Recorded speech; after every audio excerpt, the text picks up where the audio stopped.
Obrigado por essa oportunidade de fazer esse depoimento. Eu, segundo me foi pedido, devo fazer inicialmente um histórico da minha formação escolar e social. Os meus pais tiveram 4 filhos, eu sou o primeiro desses 4 filhos, e meu pai estudou até a 3ª série primária, antiga série primária, mas ele se tornou farmacêutico licenciado, prático licenciado, e nós tínhamos então uma farmácia. Minha mãe estudou até o científico, o antigo científico, e parou de estudar e se tornou dona de casa e trabalhava na farmácia. Os 4 filhos estudaram na universidade. Eu me formei em economia pela Universidade Federal Fluminense em 1970, fui trabalhar no IPEA a partir daí, e o IPEA depois me financiou os estudos de mestrado na Universidade de Brasília e doutorado na Universidade de Oxford. A partir daí, de 1982, de retorno ao Brasil, eu fui pesquisador do IPEA durante toda a minha vida. Chefiei o departamento, a diretoria de pesquisas do IBGE, não, do IPEA, durante 6 anos, de 1994 até 1999, e fui para a Secretaria de Acompanhamento Econômico do Ministério da Fazenda. Antes disso, eu fui cedido pelo IPEA para chefiar o Departamento de Contas Nacionais. Fui convidado, então, pelo professor Edmar Baixa, que havia sido meu professor na Universidade de Brasília, e pelo Eduardo Augusto, que havia sido meu colega na Inglaterra durante o doutorado e havia sido meu colega na própria Universidade Federal Fluminense, para vir, então, ele era o diretor de pesquisa, o Eduardo Augusto, e eu vim, então, chefiar o Departamento de Contas Nacionais. Recebi, então, em 1986, a incumbência de criar um novo Departamento de Contas Nacionais, em que juntaria um Departamento de Administração Pública, o DEASP, o antigo DEASP, o DECNA, e a equipe que era responsável pelas contas nacionais na Fundação Getúlio Vargas. É interessante chamar a atenção que desde 1974 o IBGE tinha a atribuição legal, embora acedesse à Fundação Getúlio Vargas, a atribuição legal para produzir as contas nacionais do país. Essa atribuição, então, ficou cedida até o ano de 1986, quando o IBGE incorporou os trabalhos de contas e a equipe da Fundação Getúlio Vargas. Naquele ano de um pouco antes de 1985, havia sido feito um convênio com o INSEE, o Instituto de Estatística francês, para a elaboração de um novo sistema de contas nacionais no âmbito já do IBGE. Esse trabalho, então, foi iniciado com a vinda das principais pessoas responsáveis pelas contas francesas, inclusive o chefe das contas francesas, o Dr. André Vanoli, e um dos principais pesquisadores daquela área, Michel Sarrusier, que ainda hoje, em 2006, ainda hoje ele presta assessoria ao atual Departamento de Contas Nacionais. Então, eu vim com essa incumbência e, para mim, o IBGE foi um aprendizado. O IBGE foi um aprendizado em termos pessoais, em termos profissionais, mas também foi uma provação. Aqui no IBGE eu tive várias dificuldades na chefia e certamente cometi alguns erros que me fizeram talvez sofrer um pouco mais do que deveria ter sofrido naquele período. Então, eu vim com essa incumbência e de juntar esses 3 departamentos, esses 2 departamentos e mais essa área de contas da Fundação Getúlio Vargas. Havia 2 chefias de divisão, então, sob minha chefia, que eram os antigos chefes do DEASP e do DEC, né? A senhora Madalena Cronenberg, a senhora Neide Beres eram, então, as chefes, e da Fundação Getúlio Vargas veio a senhora Maria Elice Veloso, que comandava as contas nacionais da Fundação Getúlio Vargas, que veio com toda uma equipe, cerca de 12 pessoas, naquela época, na Fundação Getúlio Vargas. O nosso trabalho foi montar inicialmente as contas com base no nos censos econômicos e o demográfico do ano de 1980. A ideia é que tivéssemos um ano em que fosse possível ter o máximo de informações a respeito da economia brasileira, de forma a construir um sistema completo. Além disso, começamos os convênios para usar informações de outras instituições, como principalmente a Secretaria da Receita Federal, com os resultados do imposto de renda da pessoa jurídica necessário para construir as contas dos chamados setores institucionais. Os trabalhos, então, eram trabalhos de verdadeira adequação das estatísticas a um novo sistema. E começou a ficar claro para o IBGE que as estatísticas que eram produzidas no IBGE, na forma como eram produzidas, não eram suficientes para fazer um sistema de contas nacionais que tivesse as dimensões que se pretendia que ele tivesse, segundo a metodologia que os franceses vieram trazer.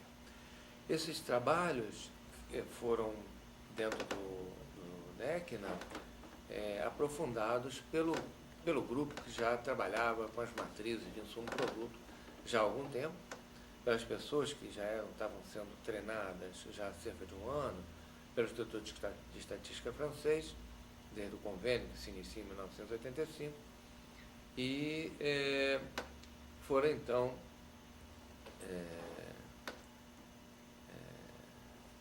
ampliados para não só termos o que era a antiga matriz, que passou a se chamar, hoje em dia se chama a tabela de recurso e uso, que são os números absolutos, onde se faz, então, a aplicação do modelo de Leontief para se obter uma matriz de insumo-produto. E, então, as contas nacionais passaram a ter esses 2 tipos de contas, as contas que nós chamamos as contas do setor de atividade, que correspondem às tabelas de recurso e uso, e as contas do setor adicionais, as chamadas contas econômicas integradas. O projeto previa, então, que tivéssemos contas não financeiras, no futuro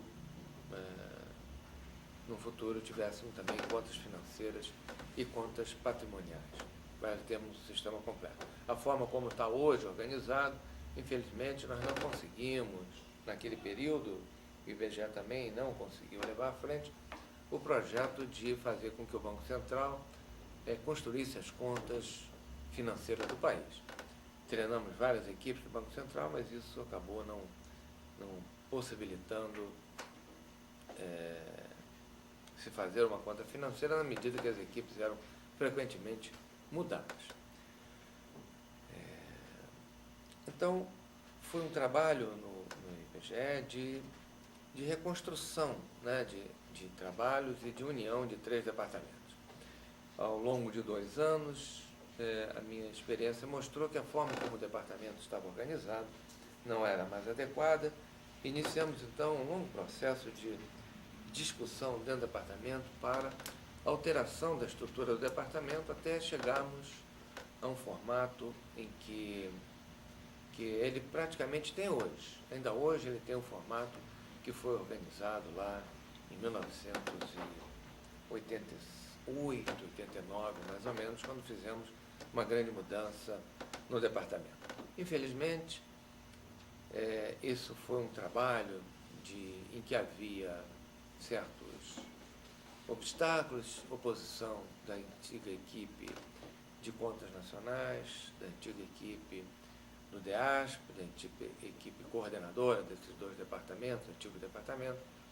E naquela oportunidade que nós fizemos a transformação do departamento para uma nova estrutura, aí, cerca de 8 pessoas do departamento resolveram que não queriam continuar, principais pessoas do departamento resolveram que não iriam continuar trabalhando no departamento, desejavam se mudar para outros departamentos do IBGE. A partir daí foi um trabalho muito intenso da equipe que ficou comigo, e eu gostaria então de chamar a atenção que a equipe que ficou comigo é a equipe hoje que dirige as contas nacionais. Roberto Olinto, Heloísa Valverde, são as principais pessoas do Departamento de Contas Nacionais, foram pessoas que foram treinadas naquela época dentro do departamento. Chamar a atenção de que também de uma pessoa que era um dos mais brilhantes técnicos que eu já conhecia no IBGE, Dr. Antônio Braz, que hoje está na Delegacia Regional de Belo Horizonte, trabalhando e contribuindo para o IBGE naquela área. Então, nessa oportunidade, já havia mudado o presidente do IBGE, já era o Dr. Edson Nunes, o novo presidente do IBGE, quando o Edmar Baixa saiu. Edmar Baixa saiu pouco, creio que 20 dias depois de eu ter entrado, e eu julgava que eu retornaria ao IPEA naquela época, mas o Edson Nunes havia trabalhado comigo no IPEA, e ele me convidou para permanecer à frente do Departamento de Contas Nacionais, assim como o Dr. Eduardo Augusto, que havia anteriormente me trazido para o IBGE.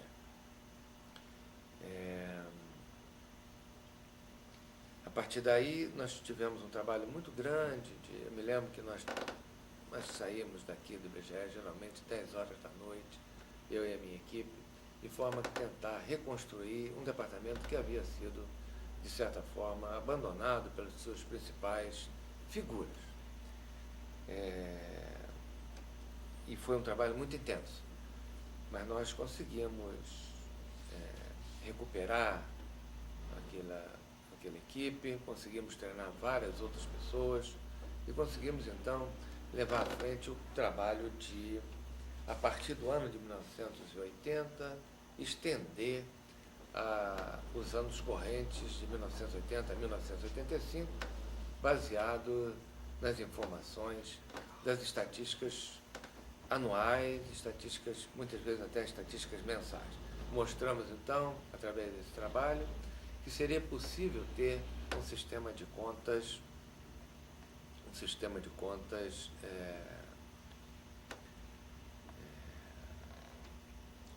anual e mesmo trimestral.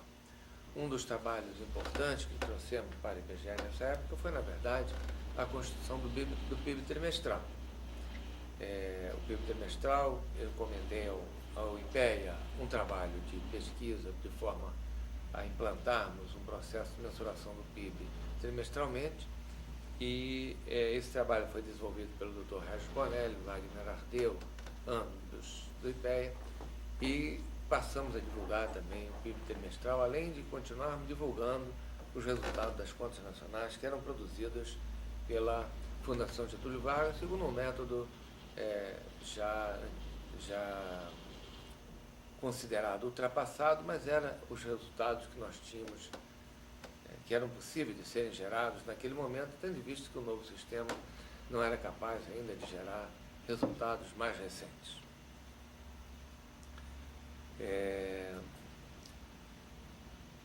Naquela época, houve um trabalho bastante grande também de treinamento de gerentes dentro do IBGE. Esse trabalho foi desenvolvido, então, a partir de uma iniciativa do Edson Nunes e foi levado à frente por uma equipe contratada para isso, onde foi feita uma ampla discussão sobre as estatísticas, sobre a forma de gerenciamento do IBGE, de forma a implantarmos uma nova modalidade de gerenciamento, e ali teve uma importante participação, vários chefes de departamento à época, como a doutora Carmen Garcia, que chefiava o centro, a doutora Luísa Lacroix, que chefiava o Departamento da Indústria, doutor Eduardo,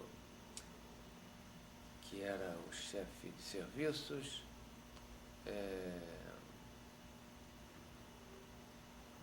a doutora Marta Maia, que viria a chefiar o grupo do Departamento de Emprego e Rendimentos, a Márcia Kinsler, que chefiava o DESIP, e algumas pessoas que ocupavam a própria diretoria de pesquisa, como o Dr. José Guilherme Almeida dos Reis,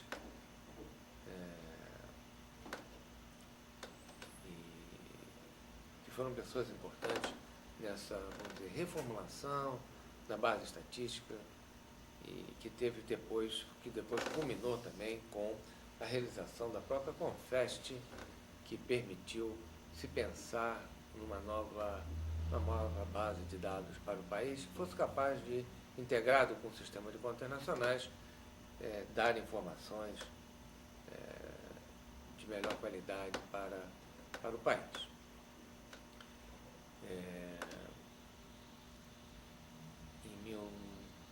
Algum ano que eu não me lembro qual, o IBGE sofreu uma intervenção durante um mês por conta de uma greve que se prolongou, que foi, na verdade, responsável pela derrubada do presidente Edson Nunes. O IBGE sofreu uma intervenção durante esse mesmo mês, com a chefia do doutor Celso Loder, que era funcionário do IPEA, e posteriormente o Celso Loder foi substituído pelo Charles Cruz Miller, que havia sido meu professor em Brasília e que me manteve à frente do Departamento de Contas Nacionais. Nesse período, nós pudemos, então, fechar as contas de 1980 a 1985, implantar uma nova forma de divulgação das contas que a Fundação Getúlio Vargas trouxe para dentro do IBGE e passar a divulgar de forma regular os resultados do PIB trimestral. Eu gostaria de lembrar algumas situações, vamos dizer, que foram particularmente estressantes dentro do IBGE. A primeira delas foi certamente a saída do Edmar Baixa da chefia do IBGE. Isso esteve associado às opiniões que Edmar Baixa tinha a respeito da condução do Plano Cruzado. E, nesse momento, ele começa o processo de discordância com a equipe que levava o Plano Cruzado à frente. E, nesse processo de discordância, ele achou que não tinha mais trabalho a fazer dentro da equipe que estava fazendo o Plano Cruzado.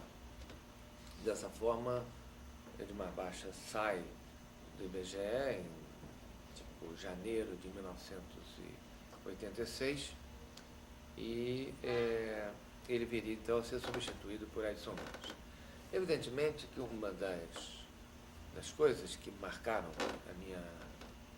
meu tempo dentro do IBGE foram as greves, foram as repetidas greves que se faziam no IBGE e que eu acho que só tornaram as coisas piores dentro do IBGE, para o IBGE, junto à administração pública de forma geral. Não trouxe, eu acho que, nenhum ganho para os seus pesquisadores e trouxe muito prejuízo para as estatísticas, as greves, que eram greves, acho que irresponsáveis, na medida em que se parava cerca de um mês para se negociar ticket de refeição. Acho que as greves, hoje, elas praticamente não existem dentro do IBGE, ou se existem, elas são feitas de uma forma um pouco menos danosas, na medida em que se mantém o recolhimento das informações, se mantém o processo de divulgação. Eu mesmo, durante os processos de greve, nunca respeitei nenhuma das greves,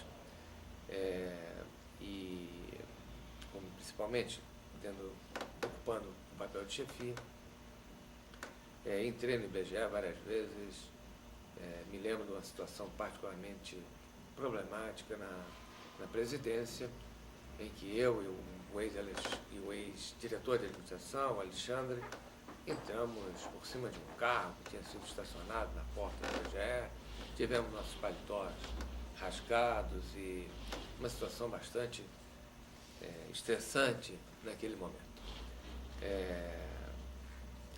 Isso foi numa greve, por Edson Nunes não querer punir os grevistas da forma como o governo exigia. Ele foi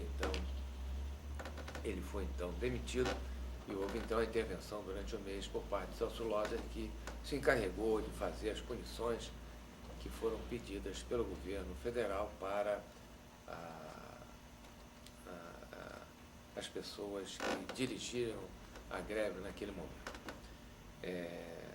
Não trouxe, de fato, aquele tipo de movimento, de fato, não trouxe qualquer ganho importante para o IBGE e trouxe muitas perdas. A saída do Celso Loder foi, então, feita com a substituição do Celso Loder pelo professor Charles Miller, como eu mencionei anteriormente, e houve, então, um movimento dentro do Departamento de Contas Nacionais para que o professor Charles Miller me demitisse. A equipe antiga ainda lá estava e eu lembro que nessa época o secretário executivo do Ministério do Planejamento era o Ricardo Santiago. E a senhora Gilda Santiago, que era minha funcionária, contratada por mim, diga-se de passagem, ela era, pelo que eu percebi, fez instância junto ao seu irmão para que o professor Charles Miller me demitisse. E o professor Charles Miller, já estava tudo mais ou menos decidido, Marta Maia assumiria a diretoria de pesquisa e eu sairia do Departamento de Contas Nacionais. Só que as coisas ocorreram de forma diferente. O Lenildo Fernandes da Silva foi chamado para ser o diretor de pesquisa e eu continuei à frente do Departamento de Contas. Nesse momento, então, naquele processo de mudanças, houve então a saída das pessoas do Departamento de Contas. E é interessante que, na verdade, não havia nenhuma discordância maior em torno de metodologias. Havia uma discordância em torno da organização do departamento. Eu achava que havia duas divisões, como eram organizados os dois departamentos anteriormente, não condiziam com o processo de organização de um departamento de contas nacionais, onde se organizar o departamento por áreas de trabalho era muito mais interessante, e foi isso, então, que eu decidi que faria. E a equipe, então, se afastaram-se 6 pessoas, inclusive a antiga chefe do Departamento de Contas, a antiga chefe do Departamento de Administração Pública e algumas pessoas muito importantes que faziam parte de uma equipe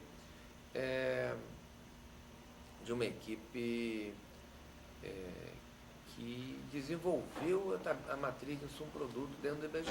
Né? Me lembro de Lia Hagenauer, a própria Madalena Cronenberg, pessoas que foram pessoas muito importantes para o desenvolvimento dessa área dentro do IBGE. Isso, na verdade, foi o que me atemorizou durante todo o tempo. Era, vamos dizer, a ameaça de que eu destruiria a equipe da matriz, caso permanecesse dentro do IBGE. Era uma chantagem praticamente permanente, e isso, na verdade, me fez adiar por muitas vezes essa alteração que eu resolvi fazer no departamento. Chegou um momento que realmente ou eu saía do IBGE, ou eu fazia a alteração que eu achava que deveria ser feita. Reuni a minha equipe, as pessoas que estavam comigo, que haviam se formado aí já sob minha liderança, e fizemos então a mudança. Resolvemos levar à frente, fazer a mudança que era necessária ser feita. E foi quando as pessoas saíram. E era na verdade, como eu havia falado, não havia uma discussão metodológica, não havia qualquer problema metodológico. Nós continuávamos com a consultoria francesa, que foi, na verdade, chamada pela doutora Madalena, naquela época, E continuava o mesmo processo de trabalho. A equipe continuou sendo treinada durante todo esse período no INSEE, na França, e continuamos recebendo cerca de 10 a 12 técnicos franceses por ano no IBGE, no treinamento da equipe. Ou seja, houve uma perfeita continuidade dos trabalhos, apenas tivemos menos pessoas qualificadas por conta das mudanças que houve. Evidentemente, eu consegui várias novas pessoas junto à diretoria do IBGE e pudemos contratar várias novas pessoas e pudemos levar o trabalho à frente à custa de um enorme esforço da equipe que ficou. Esse trabalho, ele significou uma mudança total. O IBGE o Brasil voltou vamos dizer, a participar do grupo pioneiro na questão da instalação de contas nacionais, porque quando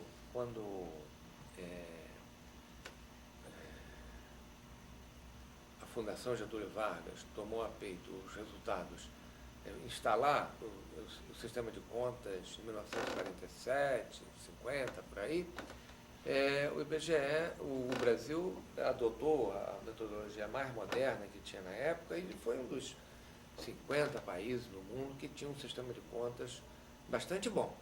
Evidentemente, a própria falta de modernização da Fundação Getúlio Vargas, a forma o fato dela estar afastada do Centro Produtor de Estatística, que era o IBGE, isso atrapalhou bastante uma modernização e transformações que eram necessárias na construção de contas nacionais. Evidentemente que houve um ganho enorme para o país, para o sistema de contas, que ele viesse para dentro do IBGE, onde a própria influência das demandas do sistema de contas puderam gerar, né, novas estatísticas, novas informações, novas metodologias de produção de informações que eram necessárias à condição das contas. E também a própria integração dessas informações, porque você ter estatísticas desintegradas, elas são úteis para o país, mas se elas são integradas num corpo teórico e metodológico como das contas nacionais, você pode ter um resultado muito mais rico do que tínhamos anteriormente. Então, o Brasil agora era capaz de conhecer, com o sistema que nós estávamos implantando, as contas de cada setor de atividade econômica e de uma forma completamente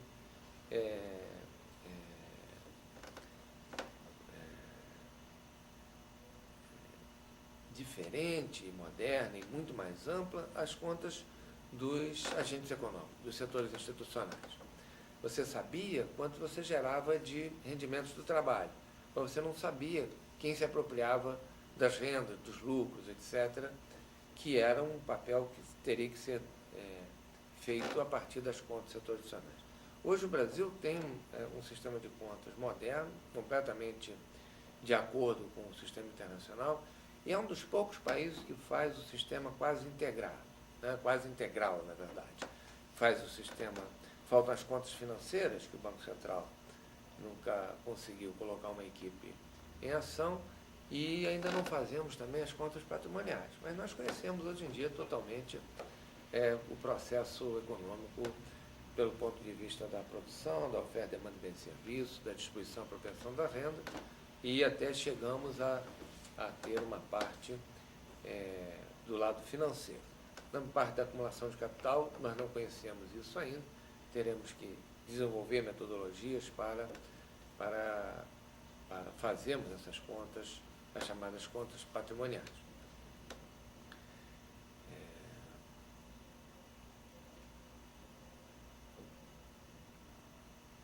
Nesse ponto aí, Cláudio, como é que foi o processo?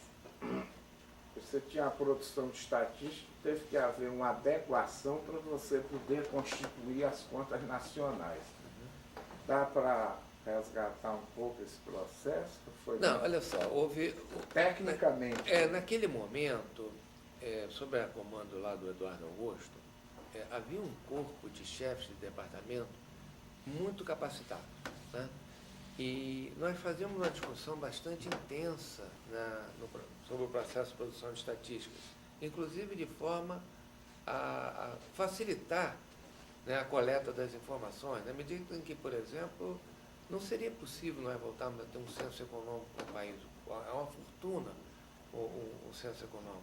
E nós começamos a lidar com essa realidade, né, com a realidade de ser necessário se construir, vamos dizer, cadastros, que toda aquela noção de se construir cadastros, etc., vem da própria assistência francesa, né, de que nós não poderíamos ter mais censo, deveríamos ter estatísticas, vamos dizer, amostrais, mas cobrindo essas estatísticas amostrais, deveriam cobrir, de certa forma, as principais empresas. E a amostra ficaria por conta das menores empresas, que é hoje o sistema que o IBGE tem implantado, né? Tem um sistema de cadastro e você vai poder fazer as pesquisas anuais a partir de um sistema de cadastro, mesma coisa as pesquisas mensais. Então, toda essa noção, ela vem do que a assistência francesa propiciou, não só ao DEC, mas também aos departamentos de indústria, departamento de serviços, né? a própria equipe responsável pelos censos, né? Então, isso daí vai mudar completamente o processo de produção de estatísticas dentro do IBGE. A própria integração, por exemplo, da área de preços com a área de contas nacionais, né? A própria noção de que, por exemplo, é necessário ter uma pesquisa de orçamento familiar que permita o Departamento de Contas, né, usar as informações da pesquisa de orçamento familiar e não apenas necessária para as pesquisas de preços.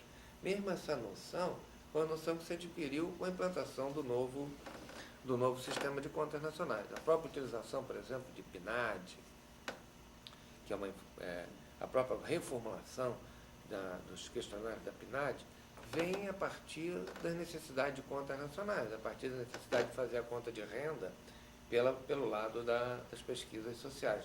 O próprio aproveitamento das pesquisas sociais dentro do sistema de contas jogou para essas áreas, né, área de emprego, rendimento, jogou para essas áreas uma necessidade de alteração na forma como as pesquisas eram feitas. E também a própria ideia de que nós deveríamos aproveitar registros administrativos para fazer contas nacionais, para produzir estatísticas a partir de registros administrativos, isso também vem da França, vem através também do Departamento de Contas Nacionais. Então, toda a ideia de a gente poder usar imposto de renda da pessoa jurídica para produzir a parte das empresas, né?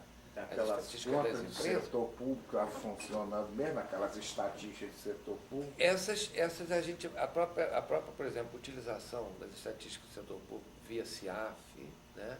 Via CIAF, principalmente, permitiu que o Departamento de Contas parasse de fazer a pesquisa básica com as administrações públicas. Porque nós fazíamos um recolhimento de informações. Quando eu cheguei no DEC, nós tínhamos mais de 6 anos atrasados na produção dessas informações, porque era um grupo pequeno de pessoas que não tinha muita atenção das delegacias para recolher as informações básicas, e nós levamos séculos para produzir essas informações, né? E os resultados saíam muito atrasados. O próprio aproveitamento do Sistema Integrado da Administração Financeira, né, o CIAF, permitiu que a gente fizesse a pesquisa da administração pública de forma muito mais rápida, muito mais eficiente. Nós passamos a ter acesso quase ilimitado às informações que vinham do CIAF. Dessa forma, pudemos produzir essas estatísticas de forma bem mais eficiente. E também a própria transformação, né, das estatísticas de empresas, onde começou a haver uma possibilidade de utilizar as informações que eram prestadas pelas empresas à Receita Federal, né, por renda da pessoa jurídica, para produzir estatísticas de empresas, né? E a própria construção de um cadastro de pessoas jurídicas, né, de empresas dentro do IBGE, foi feita a partir do aproveitamento desse tipo de informação. Então, o que eu quero chamar a atenção, é importante chamar a atenção que essa experiência francesa, né, principalmente, na produção de contas nacionais e a transmissão dessa experiência para dentro do IBGE, não apenas para o DECNA, permitiu mudar várias formas de se produzir estatísticas dentro do IBGE.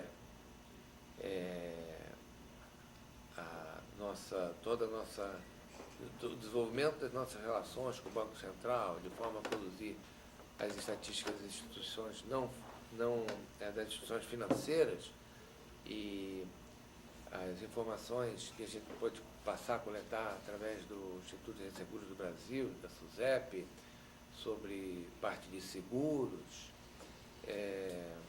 e a própria utilização de informações das associações de produtores e todo o trabalho de integração que teve entre, por exemplo, o Departamento de Indústria e essas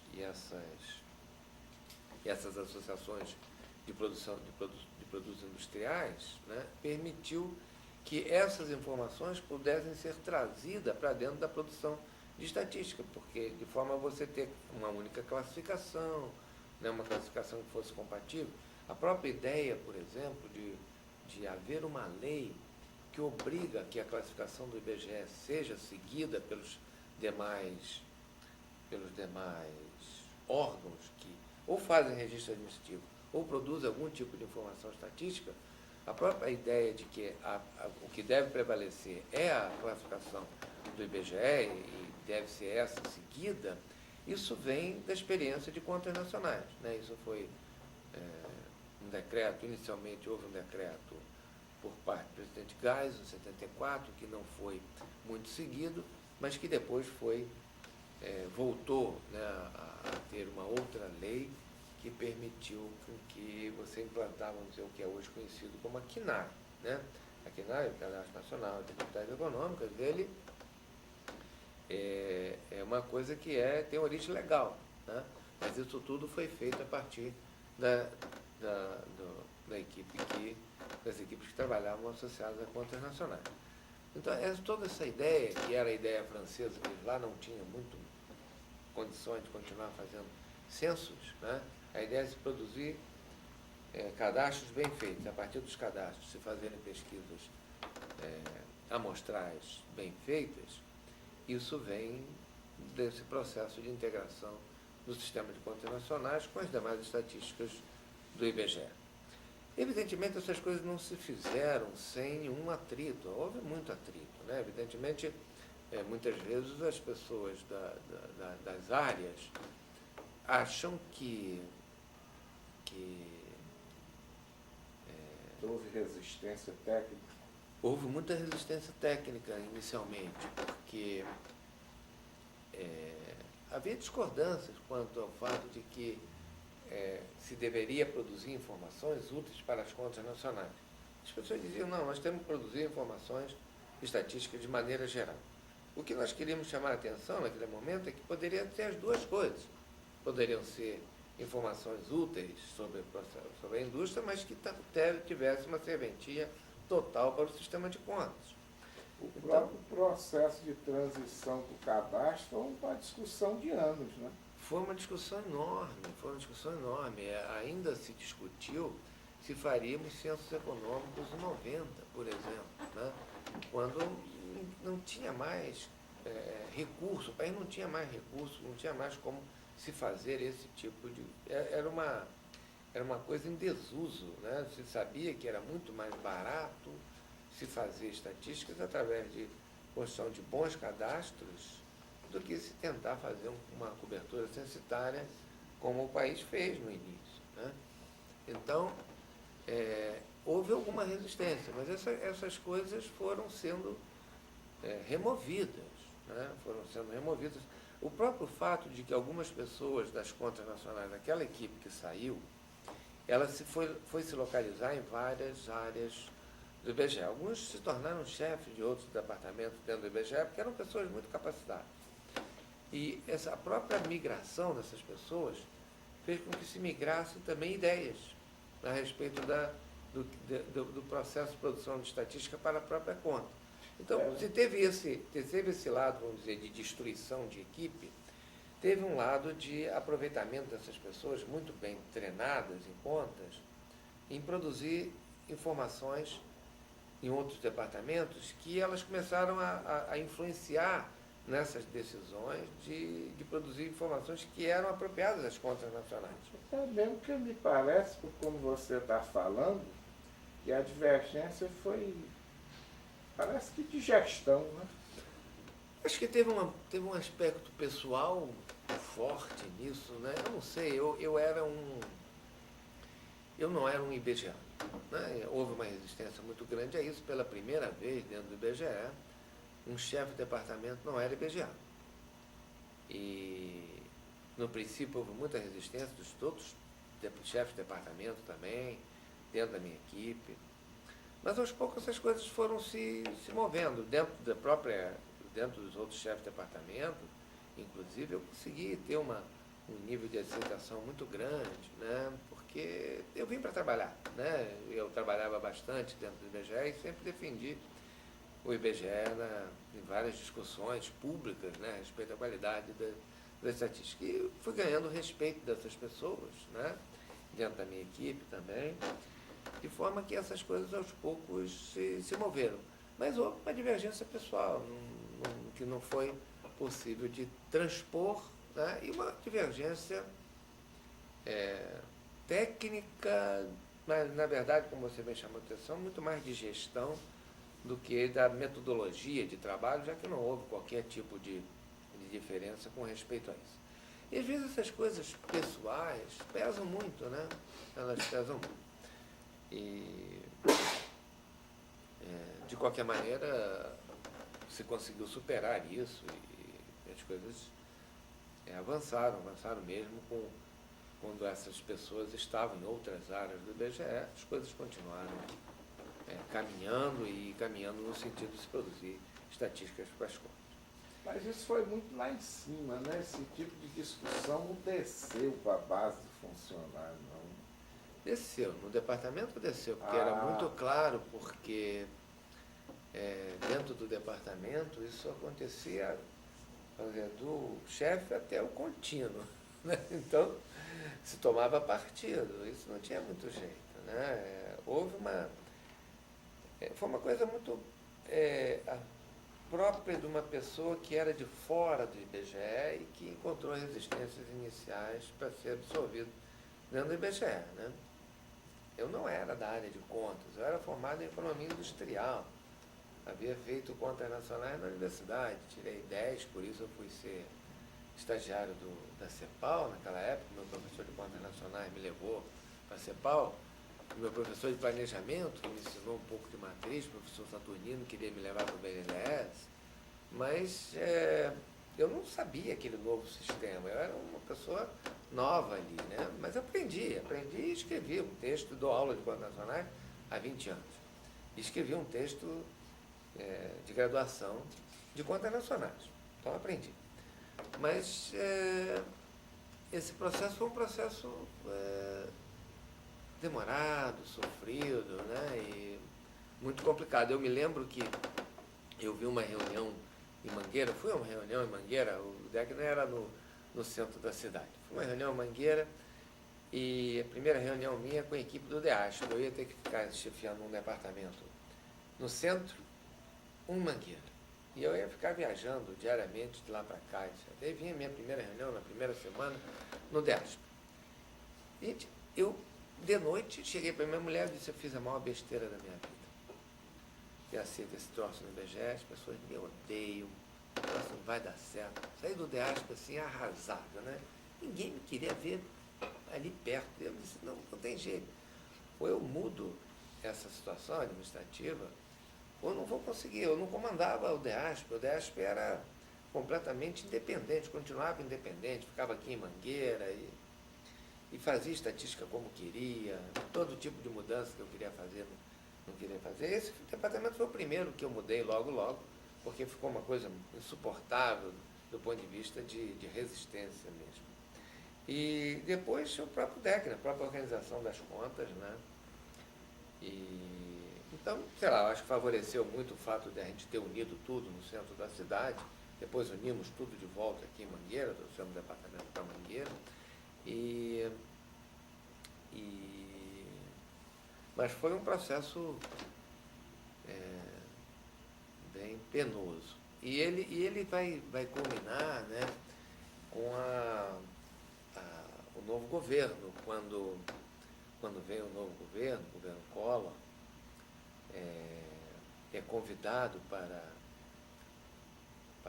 presidente do IBGE, uma pessoa que era muito associada à área social do IBGE, que era a área que tinha mais resistência a mim, e era muito ligada às pessoas, ao antigo IBGE, né, o pessoal que saiu do Departamento de Contas Nacionais.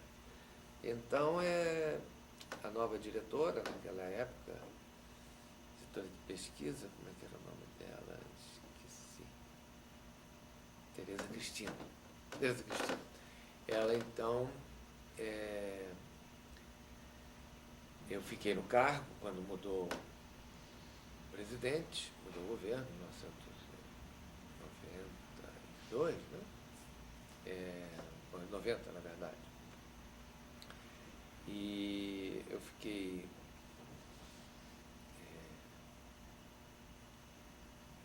aguardando, né, o que ia acontecer, e o presidente do IBGE, ele vinha da PUC, e ele convidou para ser o vice-presidente, o secretário executivo lá, o secretário dele, o Aníbal Vilela, que havia sido meu diretor no IPEA.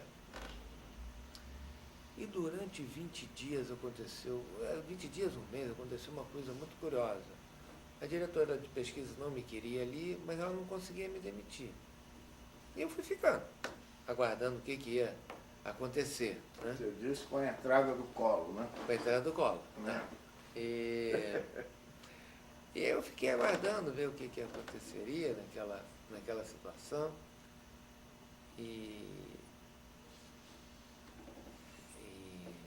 Eduardo Augusto estava lá. Oi? Eduardo Augusto estava lá. Não, porque o Eduardo Augusto trabalhou com o Eduardo Collor, foi diretor, foi presidente com o Collor. Ah, foi isso. Então, na verdade, não foi nesse momento, já foi em 92, quando o Eduardo saiu. Foi quando o Eduardo saiu, em 92, que há a mudança, porque o diretor de pesquisa, na verdade, com o Eduardo Augusto na presidência, o diretor de pesquisa era o Zé Guilherme Almeida Reis. Então, eu fiquei durante esse período, por isso que eu estava fazendo a conta direita, eu saí em 92, foi quando houve a substituição do Eduardo Augusto na presidência. Achei estranho você estar enfrentando isso com o Eduardo Augusto lá. Não, você tem razão. Eu estava enganado em 1990 com o Collor, o Eduardo Augusto era o presidente do IBGE. E aí eu continuei, evidentemente, o Eduardo tinha sido meu diretor de pesquisa, me chamou como diretor de pesquisa, e nessa época, então, foi quando houve a mudança do Eduardo Augusto, que houve essa mudança de presidente do IBGE, né, e houve mudança de diretor de pesquisa. E aí eu peguei e pedi uma definição, olha, eu estou indo fazer uma consultoria para o Instituto de Estatística Argentino, vou passar lá uma semana junto com o Antônio Braz, e eu preciso ter uma definição, porque eu não posso ter essa coisa definida quando eu estiver fora. E não sei o que aconteceu de se demorar tanto com aquilo. Acho que houve uma resistência por parte do Aníbal Vilela. A minha interpretação é que houve uma resistência por parte do Aníbal Vilela a que eu fosse tirado do Departamento de Contas. E aí, um pouco antes de eu viajar, me foi comunicado que eu sairia. Aí a minha equipe quis sair toda, e eu consegui convencê-los a ficar, mas nenhum deles quis assumir o meu lugar. Foi quando assumiu a Gilda Santiago, o meu lugar, né? O lugar de chefe de contas nacionais. E foi nessa situação que você mencionou que um trabalho que eu tinha entregue estava para ser impresso sobre contas regionais do Brasil, trabalho que tinha sido feito com um esforço muito grande, com reunião de várias equipes dos estados, para a construção de uma metodologia única de contas regionais. Que era um sonho do Isaac. Que era o sonho do Isaac. E a gente produziu um documento graças a um consultor internacional, né, Guilherme Marreiro, que era um argentino, e durante um ano e pouco nós fizemos reuniões com os centros estaduais de estatística e produzimos uma metodologia. E eu entreguei isso para ser impresso, só que naquela época faltava papel, etc., e a coisa não saía. E quando eu saí, então, o trabalho foi retirado da impressão, mudaram uma página, uma tabela, mudaram os nomes dos autores do trabalho. E foi aí a situação que eu entrei no Corecon com uma acusação no Conselho de Ética do Corecon, uma acusação de roubo do trabalho, né? A alegação do Corecon foi de que o trabalho era coletivo, não era um trabalho individual. Tem razão, mas era coletivo de uma equipe que não teve o menor reconhecimento do trabalho que ela fez. O nome de toda a equipe saiu daquele trabalho de contas regionais. Ele foi impresso 8 meses depois, com exatamente a alteração de uma página, uma tabela. Tiraram uma tabela da agropecuária e botaram outra tabela referente à metodologia de agropecuária. Uma página, mais nada.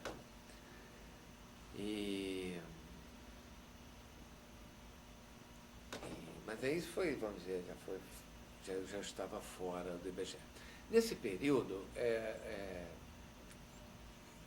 os trabalhos ficaram, vamos dizer, não diria paralisados, mas durante, sei lá, quase, isso aí em 92, até 2000, o IBGE não publicou nada dessas coisas.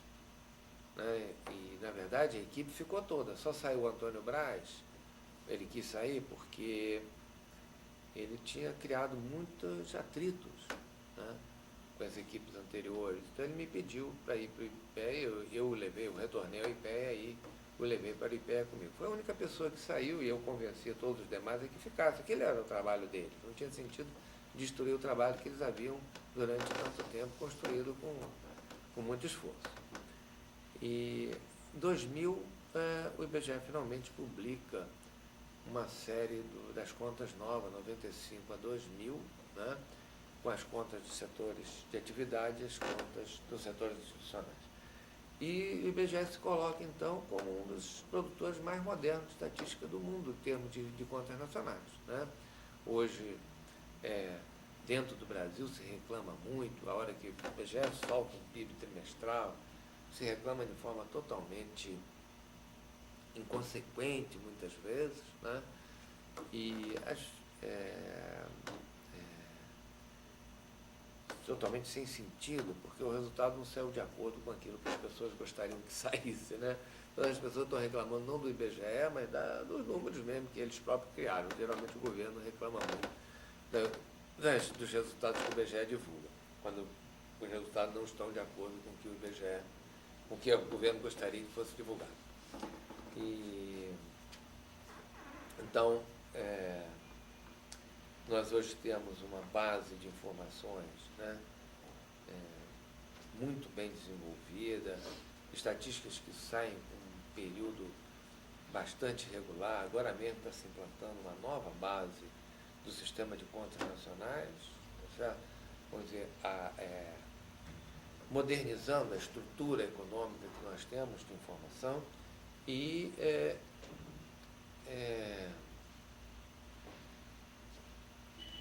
temos um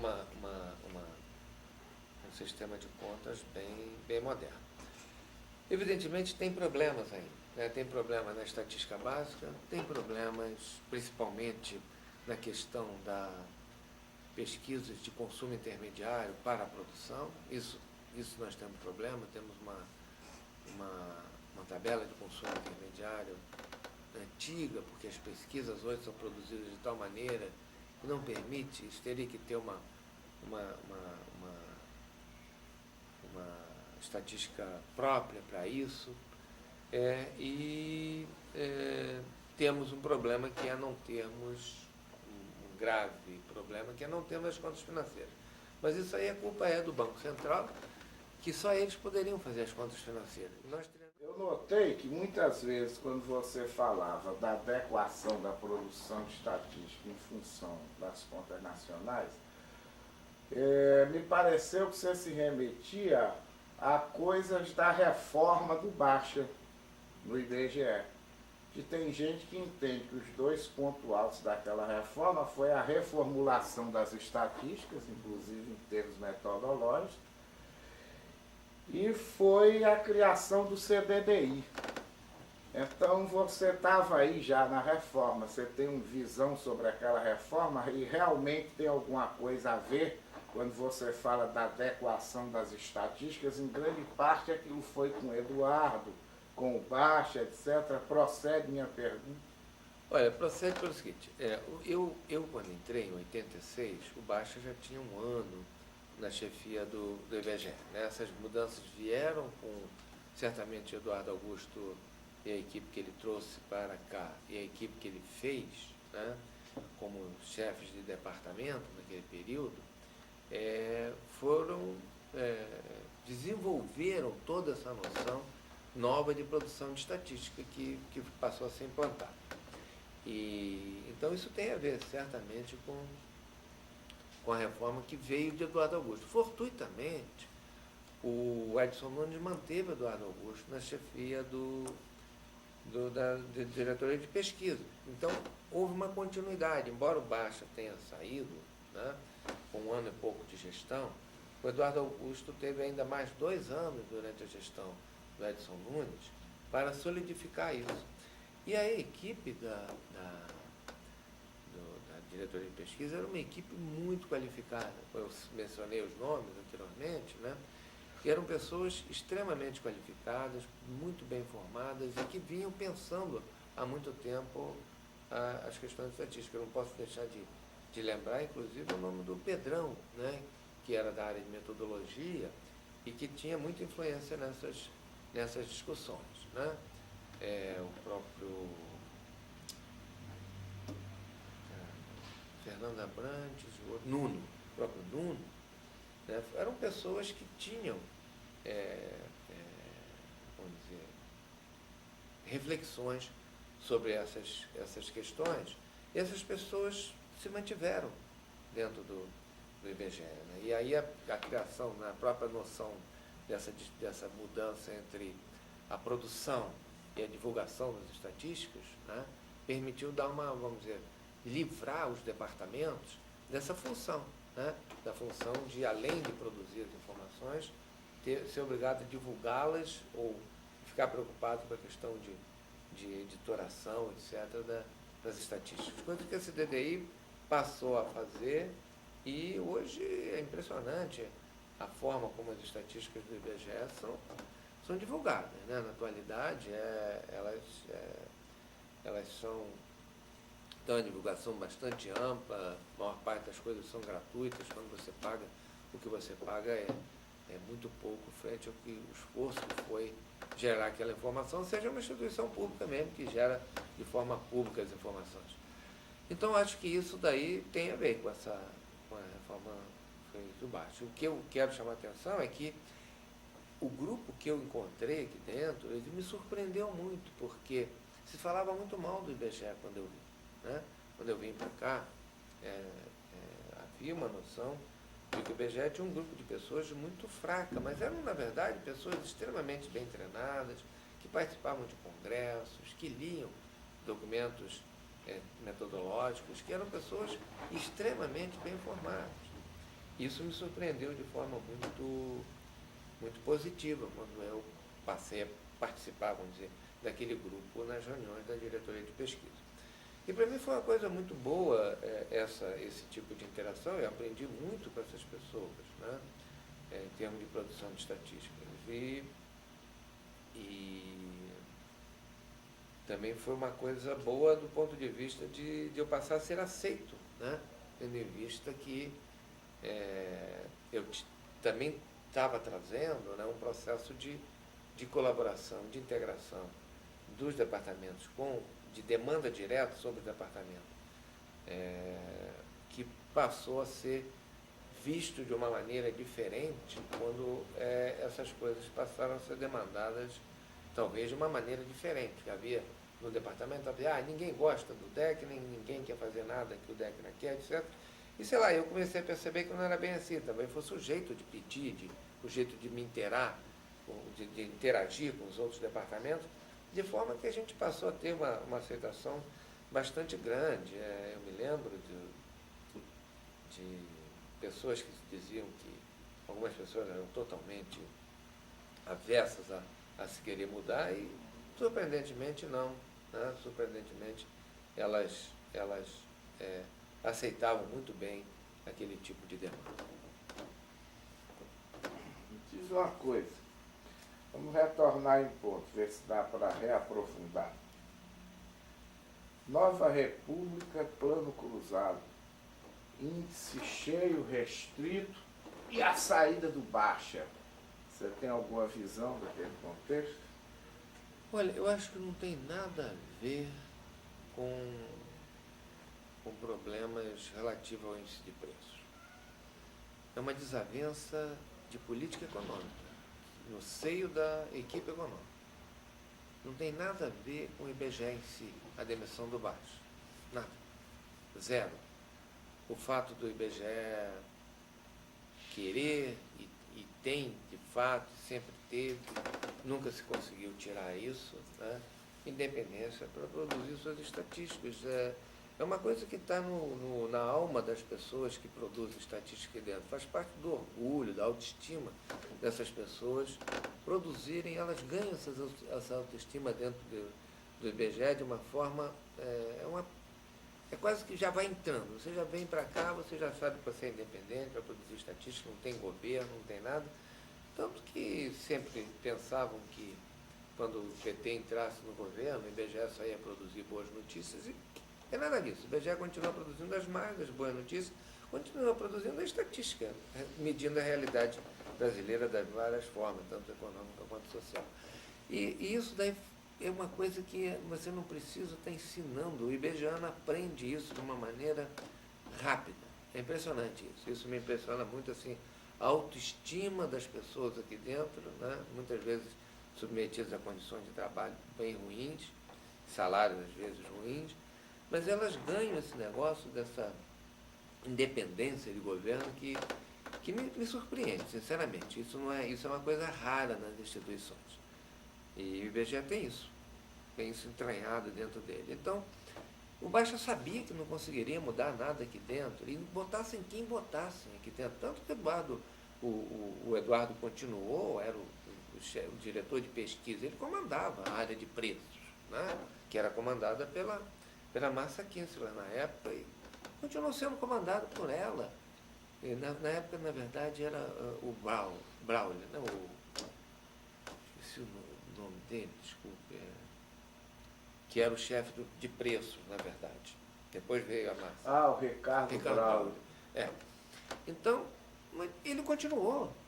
Não houve mudanças disso. Então, a saída do Baixo tem a ver com a desavença dele no seio da política econômica, onde ele achava que tinha que fazer ajuste fiscal e que havia uma noção que começou a ganhar peso muito grande por parte da equipe de Dilson Funaro, né, a equipe de Campinas e o FRJ, os economistas formados nessas duas escolas, que em relação à equipe que realmente bolou e executou o início do Plano Cruzado, que foi a equipe da PUC e da FGV, Fundação IP, né, de São Paulo, que foram duas escolas completamente diferentes. E em um momento ganhou. A equipe do Dilson Funaro ganhou, mas o Baixa havia saído antes, porque ele já começou a discordar lá que não poderia ceder nessas questões. Então o Baixa, quando saiu por uma questão de política econômica. Quem tocava o IBGE eram quem? Gente Bonelli, Eduardo Augusto, eram as pessoas que tocavam o IBGE. O Baixa, ele pensava em política econômica e sabia que jamais conseguiria, e isso ele era alertado certamente com toda com toda clareza por Eduardo e por Regis, que não tinha como se medir a inflação de uma forma que não fosse a real. Então, eu não vejo qualquer influência dessa questão do índice de preços. Né? Certamente, teve atrito, deve ter tido, sempre tem. O governo acha que pode obter os números que deseja junto ao IBGE. E acho que cada governo vai ter que sempre aprender que não consegue. Não consegue porque quem faz a informação não é sujeito a esse tipo de pressão. Ele não importa se tem cargo, se não tem, ele vai fazer aquilo que é o melhor. Então, não tem nada, não acredito nessa ideia de querer intervir no IBGE e dessa forma o Baixa ter caído. Não acredito nesse tipo de coisa. Tem alguma coisa a mais que você queira registrar? Alguma coisa não, eu acho falar? que hoje essas coisas estão razoavelmente, vamos dizer, solidificadas dentro do IBGE, essa noção de que o sistema de estatísticos tem que ser um sistema estatístico integrado, tanto em termos de estatística econômica quanto de estatísticas sociais, que o Departamento de Contas, de certa forma, é um usuário privilegiado dessas informações, tem que ser, na medida em que é ele que junta as estatísticas econômicas, né? Num corpo metodológico, teórico, Você fala de Sistema Estatístico Nacional, não é? Sistema Estatístico Nacional. E esse tipo de resistência, eu acho que passou. Acho que esse tipo de